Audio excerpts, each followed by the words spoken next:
میرا شوہر مہینے کا 2 لاکھ کماتا مگر سارے پیسے اپنی بہن کو کھلا دیتا۔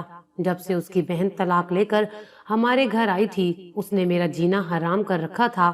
میرے شوہر کی کمائی جس پر میرا حق تھا، شوہر وہ ساری کمائی اپنی بہن پر لوٹائے جا رہا تھا۔ اپنی بہن کی ہر فرمائش پوری کرتا۔ میں کچھ کہتی تو مجھے ڈانٹ دیتا اور کہتا میری طلاق یافتہ بہن سے جیلس مت ہوا کرو۔ مجھے بہت غصہ آتا، اس لیے میں نے شوہر کے کان نند کے خلاف بھرنا شروع کر دیے۔ کچھ ہی دن میں شوہر اپنی بہن سے بدظن ہو گیا اور اس کی شادی محلے کے غریب دکان والے سے کر دی۔ اب 1 سال ہونے والا تھا اور نند گھر نہیں آئی تھی۔ ایک رات شوہر کے خواب میں اس کی امی آئی اور روتے ہوئے کہنے لگی جلدی سے اپنی بہن کے گھر جاؤ ورنہ تیرا بچہ مر جائے گا۔ شوہر اسی وقت مجھے لے کر اپنی بہن کے گھر چلا گیا مگر جیسے ہی گھر میں قدم رکھا میرے تو سر پر آسمان ٹوٹ پڑا، کیونکہ میرا نام آسیہ ہے۔ میری آنکھ ایک متوسط گھرانے میں کھلی۔ میرا تعلق ایک سندھی گھرانے سے تھا۔ محلے سے ہمارے گھر میں کوئی نہیں آتا تھا اور ہمیں اچھا نہیں سمجھا جاتا تھا، اور اس کی کئی وجوہات تھیں۔ پہلی وجہ یہ تھی کہ میری ماں نے گھر سے بھاگ کر شادی کی تھی۔ سب کو لگتا تھا کہ جیسی ماں ہے اولاد بھی ویسی ہوگی۔ دوسری وجہ ابا کا نشہ کرنا اور جوا کھیلنا۔ تیسری وجہ گھر میں ہونے والے جھگڑے تھے۔ ابا کی محلے میں کوئی عزت نہیں تھی۔ اگر دادا کا اپنا گھر نہ ہوتا تو شاید وہ محلے سے نکالنے میں 1 سیکنڈ بھی نہ لگاتے۔ بات کچھ یوں ہے کہ اماں ابا کی پسند کی شادی تھی اور ان سے ہم 3 نشانیاں پیدا ہوئیں، مطلب کہ میرے علاوہ میری 2 بہنیں اور بھی ہیں۔ کہنے کو تو ابا کو اماں سے جنونی محبت ہوئی تھی کہ وہ اماں کی خاطر اپنی جان لینے کے لیے بھی تیار ہو چکے تھے۔ ادھر اماں کا بھی یہی حال تھا۔ نانا نے ابا کو دیکھتے ہی انکار کر دیا۔ ابا کے غلط دوستوں اور آوارہ گردی کی خبر انہیں مل چکی تھی۔ اماں نے بہت کوشش کی۔ ماموں نے بھی اماں کو سختی سے منع کر دیا تھا اور اپنے دوست کے ساتھ رشتہ طے کر دیا تھا۔ اماں باغی ہو گئیں۔ کچھ رہی صحیح کسر ابا نے اماں کے کان بھر کر پوری کر دی۔ ادھر دادی سے لڑ کر انہوں نے اماں سے شادی کی تھی۔ دونوں گھر سے بھاگ گئے تھے۔ بعد میں دادی نے بیٹے کی خاطر انہیں معاف کر دیا اور گھر میں جگہ دے دی، لیکن نانا ابو خفا رہے۔ دادی اس رشتے کے سخت خلاف تھیں۔ وہ اپنی بھانجی لانا چاہتی تھی۔ دادی شروع دن سے اماں کے ساتھ روک ٹوک کرتی تھی، لیکن ابا اپنی محبت کی جھوٹی بارش میں اماں کو اپنا بنا چکے تھے۔ لیکن ہر بار امید سے ہونے پر جب بیٹی پیدا ہوئی تو ابا بھی بیزار ہو گئے تھے۔ اماں کو بد چلن، بھگوڑی اور بد کردار ہونے کے طعنے دیے جاتے۔ ابا شروع سے ہی نکمے اور کاہل تھے، اس لیے انہوں نے کالج کی امیر لڑکی دیکھ کر عشق مشوقی شروع کر دی۔ اماں بھی کالج میں فراغت حاصل کرنے کے لیے ہی جاتی تھی، اس لیے ابا کے عشق مشوقی کے جملوں پر دل ہار بیٹھی تھی۔ اماں نے کم عقلی میں گھر کی دہلیز ایک ایسے شخص کے لیے پار کی جس نے پیسوں کی لالچ میں شادی کی تھی، اور پھر شادی کے بعد ابا نے اماں کے لائے پیسوں سے عیاشی کی۔ خود کبھی نوکری کرنے کا تو ابا نے سوچا تک نہیں تھا۔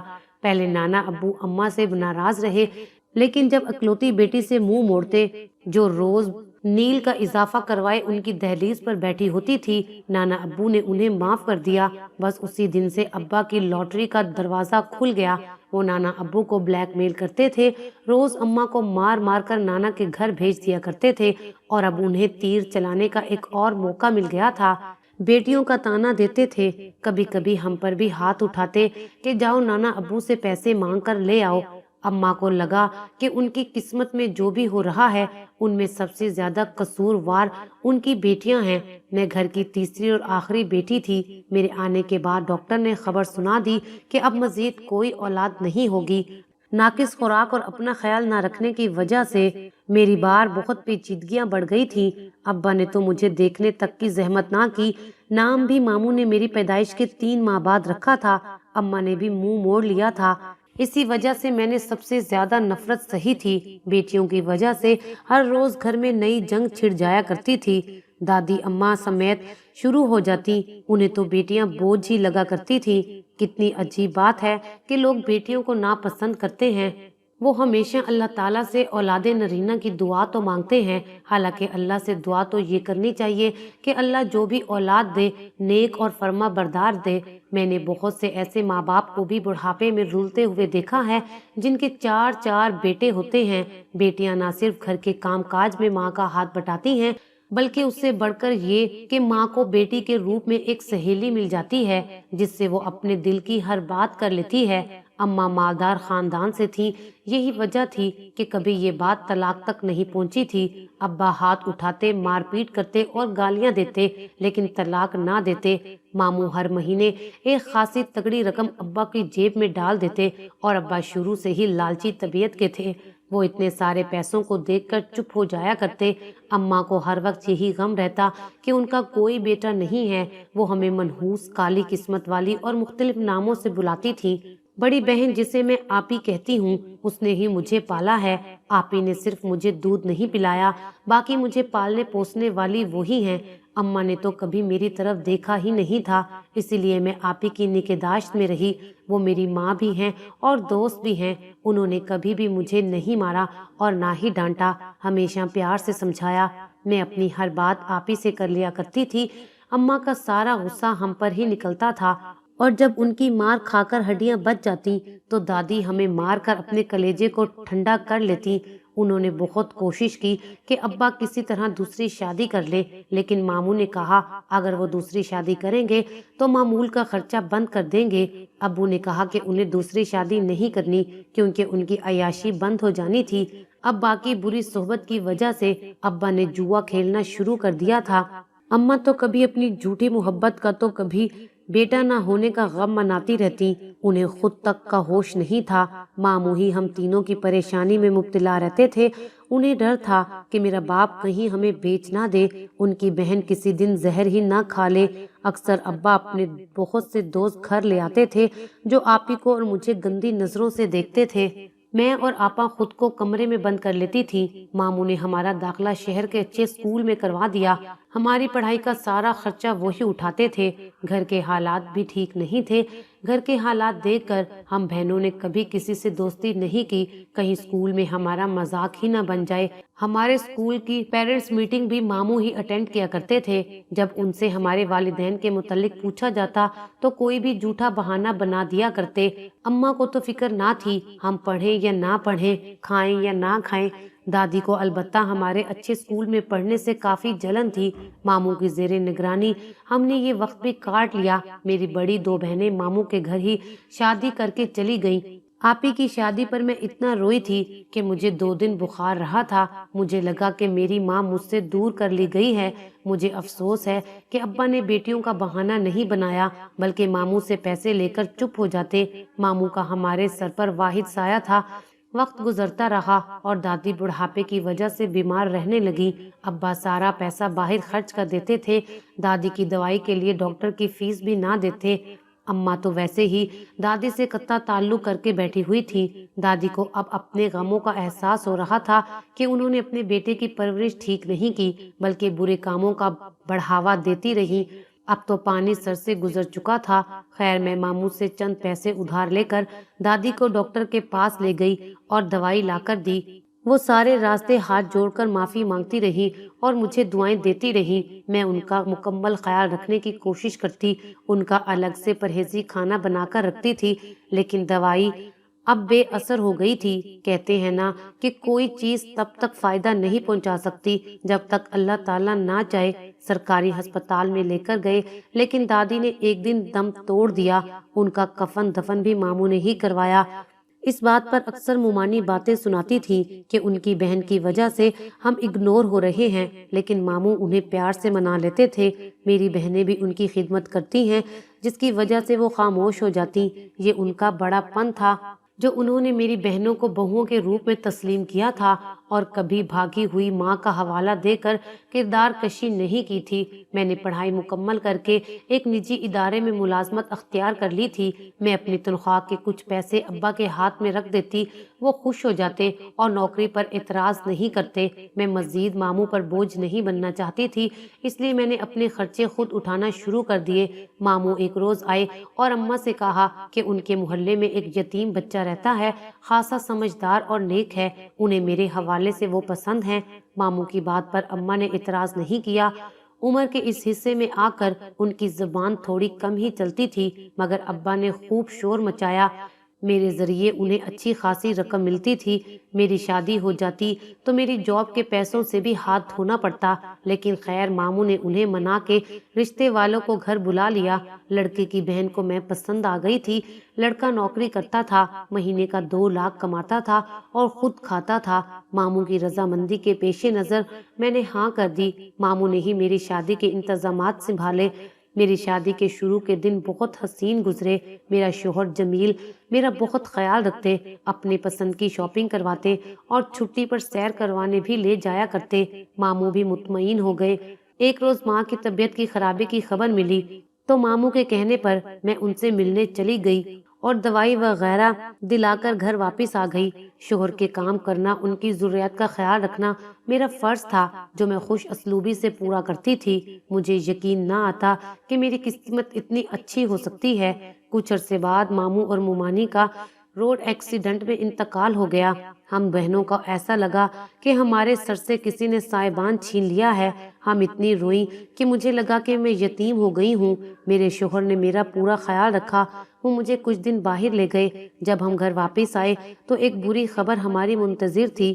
میرے شوہر کی بڑی بہن اور میری اکلوتی نند کو طلاق ہو گئی تھی۔ وہ روتی ہوئی ہمارے گھر آ گئی۔ میں نے ان کا بھرپور ساتھ دیا۔ انہیں روایتی نندوں کی طرح کوئی تانے نہیں دیے تھے۔ آپ ہی سے یہ بات شیئر کی تو انہوں نے بھی یہی مشورہ دیا کہ نند کا اس مشکل گھڑی میں خیال رکھو، لیکن آہستہ آہستہ میری نند کا رویہ بدلنے لگا۔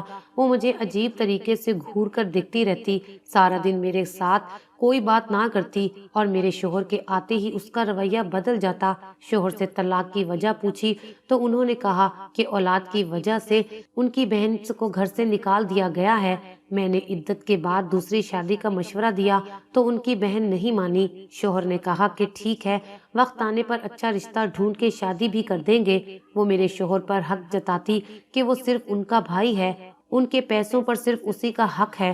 وہ چاہتی تھی کہ کسی طرح میں گھر سے نکل جاؤں۔ وہ بلا وجہ ضد کرتی تھی، جو چیز اس کے پاس پہلے سے موجود ہوتی اس کی مزید فرمائش کرتی تھی۔ وہ اتنا خرچہ کرواتی کہ میرے شوہر کو ادھار مانگ کر ان کی خواہشات پوری کرنا پڑتی۔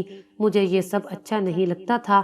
ایک تو وہ پہلے بوجھ بن کر بیٹھی تھی، اوپر سے وہ اپنے بھائی کے لیے مالی حالات کو سمجھنے کی بجائے اپنی خواہشات کا پلڑا بھاری رکھتی تھی۔ اماں ابا سے کیا شکایت کرتی، انہوں نے تو پلٹ کر شادی کے بعد خبر تک نہ لی تھی۔ بہن سے بھی زیادہ بات نہ کرتی، وہ بیچاری اپنے سسرال میں میری پریشانی لے کر بیٹھی رہتی۔ میری طرف سے میرے شوہر کی توجہ ہٹ گئی تھی۔ میرا شوہر ہر وقت اپنی طلاق یافتہ بہن کے آگے پیچھے گھومتا رہتا تھا۔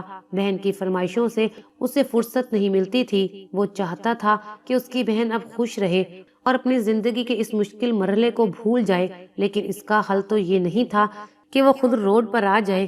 میرا شوہر مہینے کے 2 لاکھ جو اسے تنخواہ ملتی تھی اپنی بہن کو کھلا دیتا تھا۔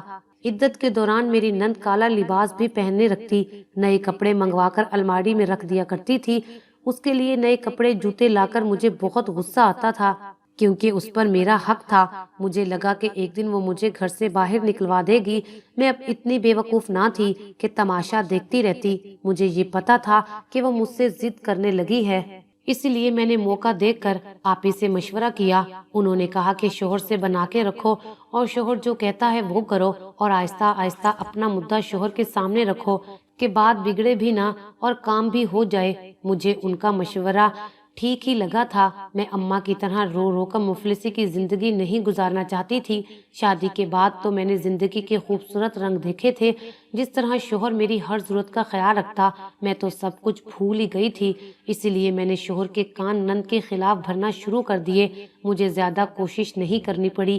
میرا شوہر میری بات پر غور و فکر کرنے لگا تھا۔ کچھ ہی دن میں شوہر اپنی بہن سے بدظن ہو گیا اور اس کی شادی محلے کے ایک دکان والے سے کر دی۔ میری نند کو بہت غصہ آیا۔ اس کے اتنے رشتے آئے، لیکن میرے شوہر نے انہیں ایک غریب دکاندار کے پلے باندھ دیا تھا۔ وہ بہت خوبصورت تھی، لیکن وہ بانجھ تھی۔ اسی وجہ سے ان کے پہلے شوہر نے انہیں گھر سے نکال دیا تھا اور دوسری شادی کر لی تھی۔